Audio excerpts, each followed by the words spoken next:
Today we're going to be going over 5 tips for basic training.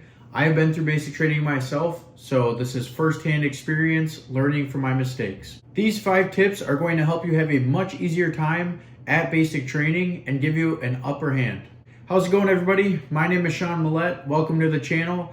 I am currently serving in the Army and I've been in for almost 6 years, so I've been to basic training and I know what it's like. If you guys find this video helpful at all, make sure you smash the thumbs up button. That helps more people reach this video and helps other soldiers. Also, comment something down below if you have any questions, military related, especially Army related.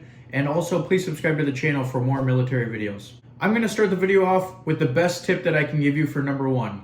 And that is always be at the right place, at the right time, in the right uniform. So let's break that one down. Always be in the correct uniform. If you're going to be doing PT first thing in the morning, make sure you have your PT uniform on. You don't want to be the one that shows up to PT in your OCPs.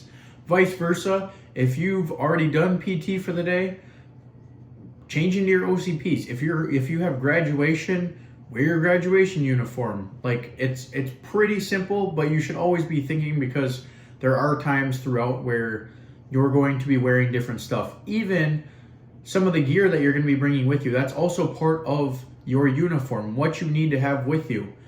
So always make sure that you have the correct PPE and PPI. Additionally, making sure that you're at the right place at the right time, always.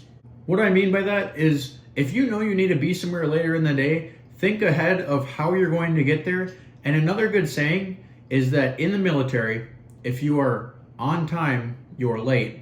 If you are early, you are on time. Nothing is worse than being the person that shows up late to formation or wherever else and everybody else is squared away and you're the only one that's late. My second tip that I have for you is to not always be that person that gets everybody in trouble, whether that's your unit, your bay, or even your entire company. Nobody wants to be known as that person that is notorious for making everybody do push-ups at training, because people just aren't going to like you if that's the way you are. And luckily for you, you can pretty much almost always avoid being that person by just doing the right thing at all times. However, sometimes, very rarely, the drill sergeants are going to use you to make an example out of everybody. If you are doing something that is incorrect and other soldiers are doing the same thing, they're going to use 1, maybe 2, or even more than that. If you're part of a group, it's not as bad, because then the blame gets put on every single person in that group. However, sometimes unfortunate things happen and you're just the one that an example is made out of. My third tip for you would be to make some friends. Most likely, majority of the people that you're going to training with, if not everybody, you have never met in your entire life, and they're people from all around the country. Use this as a good time to get to know others and get to know what people are like from other states and make some friendships that could ultimately last a lifetime. And I'm also pretty sure that everyone within your company is going for the same MOS that you are, if not almost everybody. And so it's important to remember that regardless if you are National Guard, reservist, or active duty, it's good to have those connections, because you never know what your plans might be later on in your military career. You might be wanting to possibly switch duty stations, or maybe go travel to another state just outside of military life. And if you know some of those people, I mean, that is going to pay a lifetime of dividends for you, because maybe now you have somewhere to stay at a person's house in a different state, and you're traveling because you met that person and you were on good terms with them. And again, this isn't always the case, but it never hurts to know people or have enough friends. We have a group chat from my basic training cycle that was about 5 years ago, and it's still somewhat active to today. And it's really cool to see how people progress in their civilian and military life. We had some people that were National Guard that ended up going full active duty, full tilt, complete 90-degree turn. We even had some people go to, I believe, Sapper School, and do some pretty cool schools that most of us hadn't got to do because most of us were National Guard. My fourth tip for you, and this is a tip that I was given and I abided by it to the maximum, and it worked really well for me almost up until the end, and that is to make sure that the drill sergeants do not know your name for as long as possible. Now take this as you will. It's not bad to want to do more and be an overachiever by any means possible. That's not what I'm saying. All I'm saying is, if you're always in the first row of formation or second, the drill sergeants are always going to be seeing you first. And if you're doing something wrong, it's that much easier for them to make an example out of you. However, don't be afraid to go back to that third or fourth row or column every once in a while or more often, so that way you're not the one that's getting picked on all the time. I do say that because in all reality, that's the route that I took, and I felt like I experienced basic training a lot better. I felt like I got to kind of take a step back at times and kind of really just let basic training happen and just watch the process as it happened naturally. Instead of being right in the mud of me being the one that was constantly getting everybody in trouble and everybody hates me and I have some negative outlook on basic training. I felt like I got to watch other people mess up frequently and whatever. I was just one of them doing the push-ups because of them, but I wasn't saying or doing anything at all times to get me in trouble.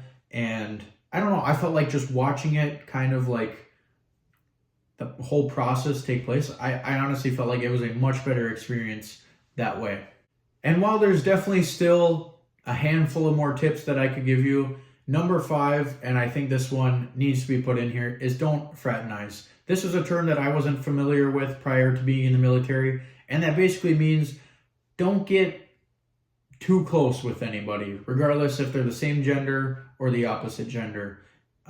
Just essentially be friends and be nothing more than friends. Don't go to basic training expecting to find the love of your life, your future boyfriend or girlfriend or wife or husband. Like just keep that out, because it's frowned upon in the military. You shouldn't do it, and it's just not a smart move. It's going to end up getting you in a lot of trouble if you get caught doing it.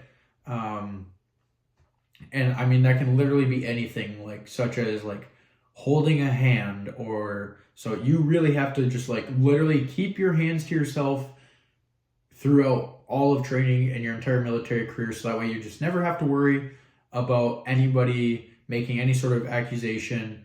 Also, other people are always watching you, and so if one person says someone did something, everybody else at basic training, whether you're in a bay, in a formation, like everybody else has a pair of eyes, so they can easily, they're not gonna, unless, I mean, it would really suck to be the person that is hated by everybody, but you would seemingly hope that everybody would tell the truth in that scenario and side with what is correct. So again, you're not going to get away with it, and you're going to end up getting in a lot of trouble, and you're probably going to risk your military career if you engage in any fraternization. So just don't do it. It's not worth it. You'll get recycled, or you'll get kicked out of the military, and up to that point, everything you worked for will just go to waste. So it's not worth it. Don't do it. Don't fraternize. That's all I can say. All right, everybody, I hope that you enjoyed this video giving you 5 tips all about basic training. If you'd like to watch another military-related video of mine, click right here. If you'd like to subscribe to the channel, click right over here. And if you'd like to watch a different military-related video of mine, click right about here. Yeah, we'll put one here, one here. There we go. Thank you guys so much for watching. Have a great rest of your day. Peace out.